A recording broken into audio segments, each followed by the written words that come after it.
നമസ്കാരം. സൈനസൈറ്റിസ് പൂർണ്ണമായിട്ട് മാറുമോ ഡോക്ടർ എന്ന് ചോദിക്കുന്ന ഒരുപാട് പേരുണ്ട്. അപ്പൊ നമുക്ക് സൈനസൈറ്റിസ് എന്താണെന്ന് അറിഞ്ഞിട്ട് ശേഷം നമുക്ക് ഇത് പൂർണ്ണമായിട്ട് മാറും, അതായത് സർജറി വേണ്ടി വരും എന്നുള്ളത് ഡീറ്റെയിൽ ആയിട്ട് സംസാരിക്കാം. ഞാൻ doctor Haseena, doctor Basil homoeo hospital, Pandikkad, Malappuram ജില്ല.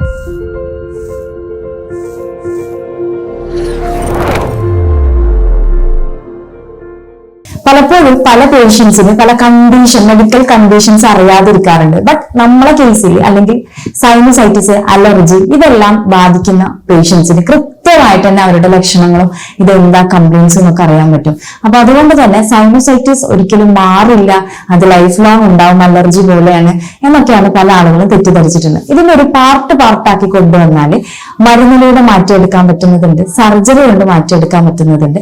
അപ്പൊ അത്തരം കണ്ടീഷനിൽ ഏതാണ് നമ്മളുടെ അസുഖം, ഏത് കാറ്റഗറിയിലാണ് അല്ലെങ്കിൽ ഏത് ഗ്രേഡിലാണ് അസുഖം വന്നിട്ടുള്ളതെന്ന് നമുക്ക് നമ്മുടെ സിംറ്റംസും അതുപോലെ തന്നെ ഇപ്പോൾ ഉള്ള സിറ്റുവേഷൻ വെച്ചിട്ട് മനസ്സിലാക്കി അത് എന്ത് ചെയ്യണം എന്നുള്ളത് നിങ്ങൾക്ക് ഈ വീഡിയോ കേട്ട് കഴിഞ്ഞാൽ ഏകദേശം മനസ്സിലായിരിക്കും. സോ എന്താണ് സൈനസൈറ്റിസ്? നമുക്കറിയാം, നമ്മളുടെ മുഖത്ത് എല്ലുകൾക്കിടയിൽ ഒരുപാട് ഹോൾസുകളുണ്ട്, അതായത് ഓരോ കുഴികളുണ്ട്. ആ കുഴികൾ അതിന് പറയുന്നത് വായു അറകൾ എന്നാണ്. ആ അറകളിൽ സാധാരണ നമ്മളുടെ ശരീരത്തിലുള്ള അൺവാണ്ടഡ് അല്ലെങ്കിൽ ആയിട്ടുള്ള കഫങ്ങൾ ഉണ്ടാകും. ഈ കഫം എന്ത് ചെയ്യും, സൈഡുകളിലൊക്കെ തന്നെ കെട്ടി നിൽക്കും. അപ്പൊ ഈ സൈഡുകളെ ഭിത്തികളിൽ നിന്ന് ഓരം ചേർന്ന് എടുക്കുന്ന കഫം എന്ത് ചെയ്യും, കുറച്ച് കഴിഞ്ഞാൽ അതിന് ചെറിയ ഹോൾസ് ഉണ്ട്. ആ ഹോൾസ് വഴി നമ്മളുടെ മൂക്കിലോട്ട് വരികയും നമുക്ക് കഫം പുറത്ത് തള്ളാനുള്ളൊരു കപ്പാസിറ്റി ബോഡിക്ക് ഉണ്ടാവുകയും ചെയ്യും. ഇത്തരം സിറ്റുവേഷൻസിൽ ഇതാണ് നോർമലി നടക്കുന്നത്. നമ്മളുടെ നാട്ടിൽ അല്ലെങ്കിൽ ഒരു സൈനസൈറ്റിസ് ഉണ്ട് എന്ന് പറയുന്ന ഒരു പേഷ്യന്റിന്റെ നാട്ടിൽ നടക്കുന്ന എന്താണെന്ന് ചോദിച്ചാൽ ഈ ചെറിയ ഹോൾസുകൾ, ദ്വാരങ്ങൾ ഉണ്ടാവും, അതങ്ങ് അടഞ്ഞു പോകും. അത്തരം സംഭവങ്ങൾ ഉണ്ടാവുന്ന സമയത്ത് അല്ലെങ്കിൽ അത് അടഞ്ഞു പോയി കഴിഞ്ഞാൽ എന്താവും, ഓട്ടോമാറ്റിക്കലി നമ്മുടെ ശരീരത്തിലുള്ള കഫം എന്ത് ചെയ്യും, അവിടെ തന്നെ ഫില്ലായിട്ട് നിൽക്കും. ഇങ്ങനെ ഫില്ലായിട്ട് നിൽക്കുമ്പോൾ പിന്നെ എന്താ ഉണ്ടാവുക, ഇങ്ങനെ ഫില്ലായി നിൽക്കുമ്പോൾ എല്ലാ കുഴികളിലും, ലൈക്ക് നമ്മുടെ കണ്ണിന്റെ മേലെ കുഴികളുണ്ട്, അതുപോലെ തന്നെ കണ്ണിന്റെ താഴെ നെറ്റിയിൽ ഇവിടെ കുഴികളുണ്ട്, ഇവിടെ ഉണ്ട്, മൂക്കിന്റെ സൈഡുകളിലൊക്കെ ആയിട്ട് തന്നെ ഈ വായു അറകൾ അല്ലെങ്കിൽ സൈനസ് ഉണ്ട്. അപ്പൊ ഇവിടെയൊക്കെ തന്നെ നമുക്ക് കറക്റ്റ് ആയിട്ട് ഫില്ല് ചെയ്ത് കിടന്നാൽ, അപ്പം ഫില്ല് ചെയ്ത് കിടന്നു കഴിഞ്ഞാൽ പിന്നെ എന്താ ഉണ്ടാവുക, നല്ല തലവേദന ആയിട്ട് നമുക്ക് ഫോം ചെയ്യും. തലയൊക്കെ നമ്മൾ നല്ല ഭാരമാണ് ഡോക്ടർ എന്ന് പറയും. അതുപോലെ തന്നെ തല നമുക്ക് ഇങ്ങനെ തൂക്കിയിടാൻ കഴിയുകയില്ല. ആകെ മൊത്തത്തിൽ തല ഹെഡ് വെയിറ്റ് വന്നു കഴിഞ്ഞാൽ നമുക്ക് മൊത്തത്തിൽ ഒരു തരം ഒരു മന്ദത്ത് ഉണ്ടാകുന്ന രീതിയിലായിരിക്കും. ഒന്നിനൊരു ഉന്മേഷം ഇല്ലായ്മ, അതുപോലെ തന്നെ ഒരുപാട് പ്രയാസങ്ങൾ എപ്പോഴും നമുക്ക് കഥ ഇങ്ങനെ വന്നുകൊണ്ടിരിക്കുക. അതുപോലെ തന്നെ നമുക്ക് മൂക്കൊലിപ്പ്, വിട്ടുമാറാത്ത ജലദോഷം പോലെ എപ്പോഴും ഇങ്ങനെ പ്രയാസങ്ങൾ ഉണ്ടാവുക, നല്ല രീതിയിൽ കടുത്ത വേദന തോന്നുക. അത് മിക്കപ്പോഴും ഒരു 50% പേഷ്യൻസിലെ കാണാറുള്ളൂ. സ്ഥിരമായിട്ട് ഉണ്ടാവുന്ന ഒരു ലക്ഷണങ്ങൾ അല്ലെങ്കിൽ അതിന്റെ ഒരു സിംറ്റംസ് എന്ന് പറയുന്നത് കൃത്യമായിട്ട് തലവേദന ഉണ്ടാവുക, തലക്ക് ഭാരം ഉണ്ടാവുക. ഇപ്പൊ ഈ സൈനസൈറ്റിസ് ഉണ്ട് എനിക്ക് എന്ന് പറയുന്ന ചില പേഷ്യൻസിൽ നമ്മളിപ്പോ ശക്തമായിട്ട് ജലദോഷം വന്ന് വിചാരിക്കുക, അപ്പൊ നമ്മൾ പറയും എനിക്ക് നല്ല സൈനസൈറ്റിസ് ഉണ്ട്. അപ്പൊ തലവേദന ഇല്ലാത്ത കേസുകളിൽ നമുക്കതിനെ സൈനസൈറ്റിസ് എന്ന് പറയാൻ പറ്റില്ല, അത് അലർജിയുടെ കണ്ടീഷൻ ആവാം. ഇനി മൂക്കടപ്പ് വരാം, അല്ലെങ്കിൽ മൂക്കിൽ ദശ വന്നിട്ടും ഇങ്ങനെയുള്ള പ്രയാസങ്ങൾ ഉണ്ടാവുമ്പോൾ അതിൻ്റെതായിട്ടുള്ള സിംറ്റംസ് കാണിക്കാം. അതുപോലെ തന്നെ ഛർദ്ദിക്കാൻ വരിക, ഓക്കാനം, കഴുത്ത് വേദന, കഴുത്തിന് പിന്നില് വേദന, അത്തരം കണ്ടീഷൻ ആയിരിക്കും. നമുക്ക് ഈ ഓരോ അറകൾക്കും ഓരോ പേരുകളുണ്ട്. അപ്പൊ ആ അറകളിൽ കാണുന്ന അല്ലെങ്കിൽ ആ അറകളിൽ പഴുപ്പ് നിറയുമ്പോൾ, അതായത് നമുക്ക് പുറത്തു പോകേണ്ട സൈനസ് പുറത്തു പോവാതിരിക്കും, ആ പഴുപ്പ് അല്ലെങ്കിൽ ആ ഒരു കഫം എന്ത് ചെയ്യും, പഴുപ്പായിട്ട് രൂപാന്തരപ്പെടുകയും ചെയ്യുമ്പോഴാണ് പ്രശ്നങ്ങൾ വരുന്നത്.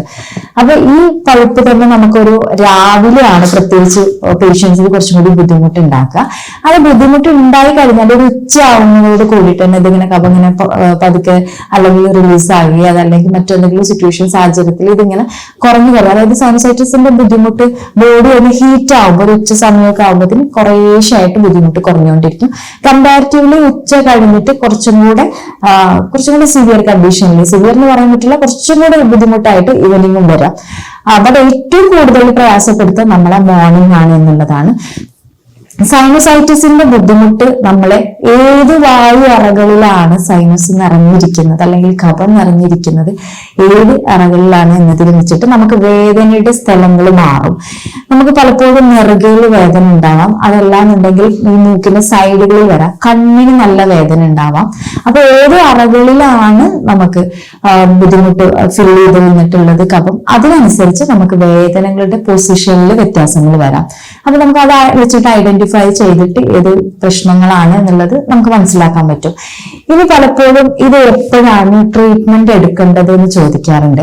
ട്രീറ്റ്മെന്റ് അക്യൂട്ട് ആയിട്ട് ഒരു നല്ലൊരു ജലദോഷം വന്നു, നല്ല രീതിയിൽ സൈനസൈറ്റിസ് വന്നു നമ്മൾ വിചാരിക്കുക, അതിനൊന്നും നമ്മൾ ഓടിപ്പോയിട്ട് പെട്ടെന്ന് സർജറി ചെയ്യുക അങ്ങനത്തെ ആവശ്യങ്ങളൊന്നുമില്ല. നമ്മൾ അലർജിയുടെ ഹിസ്റ്ററി ഉള്ള പേഷ്യൻസ് ആണെങ്കിൽ അലർജി മാറ്റിയാൽ തന്നെ സൈനസൈറ്റിസിന്റെ ബുദ്ധിമുട്ട് കുറയും എന്നുള്ളതാണ്. ഇനി നമുക്ക് വേറൊരു കണ്ടീഷൻ എന്ന് വെച്ചാൽ ക്രോണിക് ആയിട്ട്, അതായത് പ്രലോങ്ങഡ് ആയിട്ട് നമുക്ക് എപ്പോഴും ഇങ്ങനെ വന്നുകൊണ്ടിരിക്കുന്ന സൈനസൈറ്റിസ് ഉണ്ടാവും അല്ലെ. എപ്പോഴും ഇങ്ങനെ കുറച്ച് സമയമൊക്കെ ഒരാഴ്ച ഒന്നൊരാഴ്ചയൊക്കെ ഒരു സമാധാനം കിട്ടും, വീണ്ടും വരും. അത്തരം കണ്ടീഷനിൽ കുറെ കാര്യങ്ങൾ നമ്മൾ ശ്രദ്ധിക്കേണ്ടത് അത്യാവശ്യമാണ്. നമ്മൾ എപ്പോ മരുന്നെടുക്കണം, എപ്പോ സർജറി ചെയ്യണം എന്നുള്ളത് ഈ ഒരു പോർഷനിലാണ് നമ്മൾ മനസ്സിലാക്കേണ്ടത്. നമ്മള് സാധാരണ ക്രോണിക് ആയിട്ട് വരുന്ന സൈനസൈറ്റിസ്, എപ്പോഴും വരുന്ന സൈനസൈറ്റിസിന് ആന്റിബയോട്ടിക്കോ മെഡിസിൻസോ എടുക്കേണ്ട ആവശ്യമില്ല. ലൈക്ക് അത് എടുത്തിട്ട് പ്രത്യേകിച്ച് കാര്യമൊന്നുമില്ല. അപ്പൊ നമ്മൾ എന്താ ചെയ്യുക, റിക്കറന്റ് ആയിട്ട് വരുന്നു. അപ്പൊ ഇനി എന്താ ചെയ്യേണ്ടത് വെച്ചാൽ നമ്മൾ ഫസ്റ്റ് നമ്മൾ ചെയ്യേണ്ട കാര്യം ഒരു നാസൽ എൻഡോസ്കോപ്പി എടുത്ത് നോക്കുക. ഒന്നുള്ളിൽ പരിശോധിച്ച് നോക്കുക, മൂക്കിന്റെ ഉൾവശങ്ങൾ എവിടേക്കാണ് അത് ക്ലോസ് ആയിട്ട് കിടക്കുന്നത്, മൂക്കിന് എന്തെങ്കിലും ബെൻഡ് ഉണ്ടോ, മൂക്കിൽ ദശയുണ്ടോ, അങ്ങനെയുള്ള കാര്യങ്ങൾ എന്തെങ്കിലും പ്രയാസങ്ങൾ ഉണ്ടോ എന്ന് ആദ്യം നോക്കാം. അതിൽ നമുക്ക് മനസ്സിലാവാത്ത രീതിയിലുള്ളതൊക്കെ തന്നെ നമുക്ക് എൻഡോസ്കോപ്പിയിൽ അപ്പുറം നമുക്ക് എക്സ്റേ എടുത്തിട്ടോ, അതിന്റെ മുന്നോടിയായിട്ട് എക്സ്റേ എടുത്തിട്ടോ അല്ലെങ്കിൽ അത് കഴിഞ്ഞിട്ടോ CT സ്കാൻ ചെയ്തിട്ടൊക്കെ നമുക്ക് കറക്റ്റ് ആയിട്ട് പോയിന്റ് ഔട്ട് ചെയ്യാം. എവിടെയാണ് ഇത് പ്രോബ്ലംസ് വരുന്നത് എന്ന് പോയിന്റ് ഔട്ട് ചെയ്യുന്നത് നല്ലതാണ്. അപ്പൊ നമ്മൾ കറക്റ്റ് ഇത് പോയിന്റ് ഔട്ട് ചെയ്ത് കഴിഞ്ഞാൽ പിന്നെ നെക്സ്റ്റ് നമുക്ക് ഇത് എങ്ങനെ ക്ലിയർ ആക്കി എടുക്കാം എന്നുള്ളതാണ്. സാധാരണ 80% ആളുകൾക്കും ഈ ഒരു മൂക്കിന് ബെൻഡ് ഉണ്ടാവുന്ന കണ്ടീഷൻ നോർമലാണ്. അപ്പൊ അത് എല്ലാ ആളുകളും 80% ആളുകൾക്കും ഉണ്ട് വിചാരിച്ചിട്ട് എല്ലാവർക്കും പ്രയാസങ്ങൾ ഉണ്ടാവണം എന്നില്ല. പ്രയാസം ഉള്ളവർ മാത്രം അതിനനുസരിച്ച് വേണ്ട കാര്യങ്ങൾ ചെയ്യുക എന്നുള്ളതാണ്. ബെൻഡ് വന്നിട്ടുണ്ടെങ്കിൽ നമുക്ക് ക്ലിയർ ആക്കാം. അതായത് ബെൻഡ് ഉള്ള ഒരു പേഷ്യന്റ് ഉണ്ട്, എപ്പോഴും സൈനസൈറ്റിസിന് അവർക്ക് ഈ ഹോൾസും ക്ലോസ് ആയതിന്റെ പേരിൽ എപ്പോഴും സൈനസൈറ്റിസ് വരികയാണെങ്കിൽ അവർക്ക് മേ ബി നമുക്കൊരു സർജറി പോലെ എന്തെങ്കിലും ആവശ്യമായിരിക്കാം. ബട്ട് അല്ലാത്ത കേസിലൊന്നും നമുക്ക് അല്ലെങ്കിൽ എപ്പോഴും ഒരു അലർജി ബുദ്ധിമുട്ട് വരികയാണെങ്കിൽ അല്ലെങ്കിൽ എപ്പോഴെങ്കിലും ഒരു ജലദോഷം വരിക, റിക്കറന്റ് ആയിട്ട് ജലദോഷം വരുന്നത് ബട്ട് ഈ ഹിസ്റ്ററി ഒന്നും ഇല്ലാന്നുണ്ടെങ്കിൽ അവർക്ക് വേണ്ടിയിട്ട് നമുക്ക് കറക്റ്റ് ആയിട്ടൊരു സർജറി ചെയ്യേണ്ട ആവശ്യമൊന്നും വരാറില്ല. സാധാരണ അവർക്ക് എപ്പോഴും റിക്കറന്റ് ആണെങ്കിൽ അവർക്ക് IG കൂടുതലുണ്ടോ അല്ലെങ്കിൽ അതിനായിട്ടുള്ള മെഡിസിൻസോ കൂടുതലുണ്ടെങ്കിൽ അതിനായിട്ടുള്ള മെഡിസിൻസ്, അല്ലെങ്കിൽ ഇമ്മ്യൂണിറ്റി പവർ കുറവാണെങ്കിൽ അതിനനുസരിച്ചുള്ള ട്രീറ്റ്മെന്റ് ആ വഴിയിലൊക്കെ പോയാൽ മതിയാവും. ഇപ്പൊ നമ്മൾ സർജറി ചെയ്യണോ വേണ്ടേ എന്ന് നമ്മൾ തീരുമാനിക്കുന്നത് ഇത് നമ്മൾ പല ഘട്ടങ്ങളിലാണ്. എൻഡോസ്കോപ്പിയോ എക്സ്റേ CT ഇതൊക്കെ നോക്കിയതിന് ശേഷം എത്ര കണ്ട് നമുക്ക് ഹോൾസുകൾ ക്ലോസ് ആയി കിടക്കുന്നുണ്ടെന്ന് മനസ്സിലാക്കിയിട്ടാണ് നമ്മൾ ട്രീറ്റ്മെന്റിലോട്ടോ അല്ലെങ്കിൽ സർജറിയിലോട്ടോ പോകേണ്ടത്.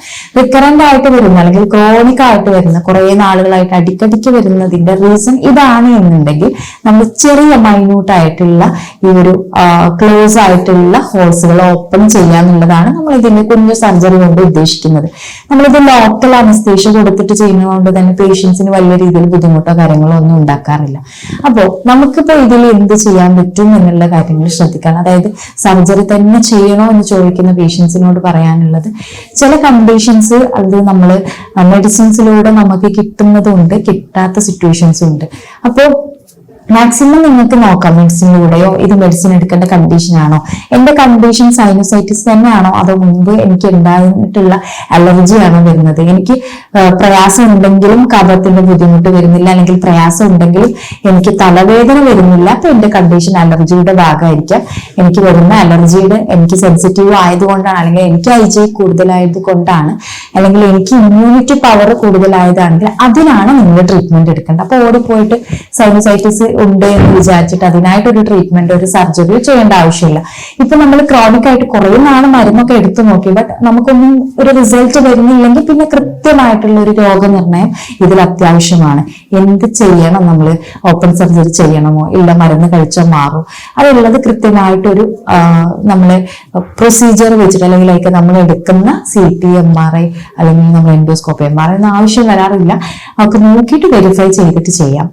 ഇത്തരം കണ്ടീഷൻ ഇനീഷ്യലി നമുക്ക് പലപ്പോഴും ശ്രദ്ധിക്കേണ്ട കാര്യം എന്ന് വെച്ചാൽ നമ്മൾ അതിനുള്ള റീസൺസ് പരമാവധി ഒഴിവാക്കുക എന്നുള്ളതാണ്. നമ്മൾ പലപ്പോഴും മുങ്ങി കുളിക്കുന്ന ആളുകളൊക്കെയാണ് എന്നുണ്ടെങ്കിൽ പലപ്പോഴും അത് ഒഴിവാക്കുക. അതുപോലെ തന്നെ മറ്റ് അലർജി കണ്ടീഷൻ ഉണ്ടെങ്കിൽ അലർജി കണ്ടീഷനായിട്ട് മരുന്നെടുക്കുക. ഇതൊരു സൈനസൈറ്റിസിലോട്ട് പോകാനുള്ളൊരു സിറ്റുവേഷൻ സാഹചര്യം ഇല്ലാതിരിക്കുക. ശരീരത്തിൽ അൺവാണ്ടഡ് ആയിട്ട് നമുക്ക് കഫം പ്രൊഡ്യൂസ് ചെയ്യുന്ന ചില പേഷ്യൻസിനൊക്കെ കാണാറുണ്ട്. നമ്മൾ പറയാറില്ല ചില ശരീരത്തിൽ വാദത്തിന്റെയോ പിത്തത്തിന്റെയോ ഒക്കെ ടെൻഡൻസി കാണിക്കുന്നത്, അതുപോലെ തന്നെ ഒരു ടെൻഡൻസി ആയിട്ടുണ്ട്. അപ്പൊ അത്തരം ആളുകളിൽ കുറച്ചും കൂടെ ഇംപ്രൂവ്മെന്റ് ഹെൽത്തിൽ കൊണ്ടുവരിക എന്നുള്ളതാണ്. നമ്മൾ ആഴ്ചയിൽ നമ്മൾ ഒരു 3 ദിവസമൊക്കെ ഇത്ര ബുദ്ധിമുട്ട് അല്ലെങ്കിൽ നെഞ്ചിലുള്ള കഫാവട്ടെ അല്ലെങ്കിൽ ഫേസിൽ കാണുന്ന കഫാവട്ടെ അതൊക്കെ പോവാൻ വേണ്ടിയിട്ട് ഒരാഴ്ചയിൽ ഒരു 3 ദിവസമെങ്കിലും നമുക്ക് ചെറു ചൂടുവെള്ളത്തിൽ ഇച്ചിരി കല്ലുപ്പും അതുപോലെ തന്നെ മഞ്ഞൾപ്പൊടി മിക്സ് ചെയ്തിട്ട് കുടിക്കുകയാണെങ്കിൽ ഒരു കണ്ടിന്യൂസ് ആയിട്ട് ഒരു 3 ദിവസമൊക്കെ കുടിക്കുകയാണെങ്കിൽ നല്ല വ്യത്യാസങ്ങൾ കാണും. അതുപോലെ തന്നെ നമ്മൾ ജിഞ്ചർ ടീ കുടിക്കുകയാണെങ്കിൽ നമ്മൾ സാധാരണ ടീയിൽ ഇച്ചിരി ജിഞ്ചർ ഇഞ്ചി ചതച്ചിട്ടതിന് ശേഷം ആ ടീ കുടിക്കുന്നതിലും വ്യത്യാസം കാണാറുണ്ട്. പിന്നെ നമുക്ക് കുറച്ച് ഇമ്മ്യൂണിറ്റി പവർ കുറവാണെങ്കിൽ അതിനനുസരിച്ച് അത് ഇംപ്രൂവ് ചെയ്യുമ്പോഴും നമുക്ക് ഇത്തരം പ്രയാസങ്ങൾ ഉണ്ടാവാറുണ്ട്. നമുക്ക് ഹോമിയോപ്പതിയിൽ സൈനോസൈറ്റിസിന് നല്ല നല്ല മെഡിസിൻസുകൾ അവൈലബിൾ ആണ്.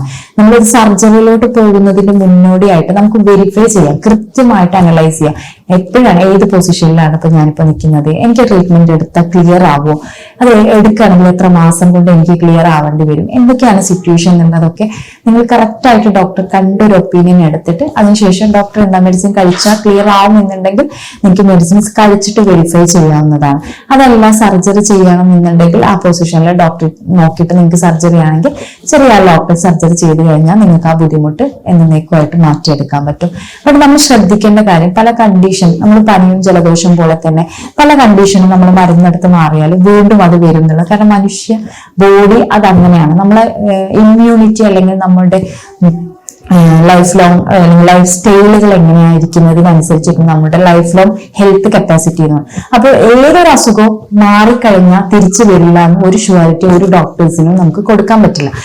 അപ്പൊ നമ്മൾ ഒരു അസുഖം മാറിക്കഴിഞ്ഞാൽ ഇനി അത് വരാതിരിക്കാൻ ഞാൻ എന്തൊക്കെ ശ്രദ്ധിക്കണം എന്നുള്ള കാര്യം കൂടെ ക്ലിയർ ചെയ്തിട്ട് മുന്നോട്ട് പോകുമ്പോഴാണ് ആ കണ്ടീഷൻ പൂർണ്ണമായിട്ട് നമുക്ക് മാറ്റിയെടുക്കാൻ പറ്റുക.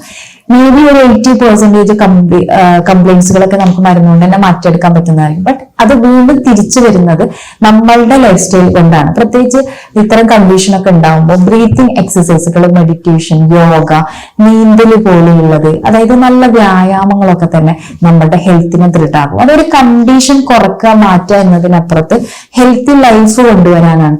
ചെറിയ ചെറിയ അസുഖങ്ങൾക്ക് പോലും നമുക്ക് ഡോക്ടേഴ്സിനെ അല്ലെങ്കിൽ മരുന്നിനെ ഡിപ്പെൻഡ് ചെയ്യുന്നതിന് മുന്നോടിയായിട്ട് കുറച്ച് കാര്യങ്ങൾ ഹെൽത്ത് വൈസ് ആയിട്ട് നമ്മൾ തന്നെ കൊണ്ടുപോവുകയാണെങ്കിൽ കുറെ കാര്യങ്ങൾക്ക് ഹെൽത്ത് പ്രോബ്ലംസിന് നമുക്ക് എന്താ പറയാ പിടിച്ചു കെട്ടാൻ പറ്റുമെന്ന് പറയും. അപ്പൊ സാധാരണ രീതിയിൽ ഇത്തരം പ്രയാസങ്ങളൊക്കെ ഉണ്ടെങ്കിൽ ചെറിയ രീതിയിൽ പ്രതിരോധ ശേഷി കൂട്ടാനുള്ള കാര്യങ്ങളൊക്കെ കറക്റ്റ് ആയിട്ട് ചെയ്യുക, ബ്രീത്തിങ് എക്സസൈസ് ചെയ്യുക, നോർമൽ എക്സസൈസുകൾ ചെയ്യുക. ഇത്തരം കാര്യങ്ങളൊക്കെ ചെയ്യുകയാണെങ്കിൽ കംപ്ലൈൻസുകളെ നമുക്ക് ഒരു പരിധി വരെ നമുക്ക് പൂർണ്ണമായിട്ട് മാറ്റിയെടുക്കാൻ പറ്റും. ആരോഗ്യപരമായിട്ടുള്ള നിങ്ങളുടെ ഡൗട്ടുകൾക്ക് താഴെയുള്ള വാട്സ്ആപ്പ് നമ്പറിൽ കോൺടാക്ട് ചെയ്യാം. ഞാൻ doctor Haseena, doctor Basil homeo hospital, Pandikkad, Malappuram ജില്ല.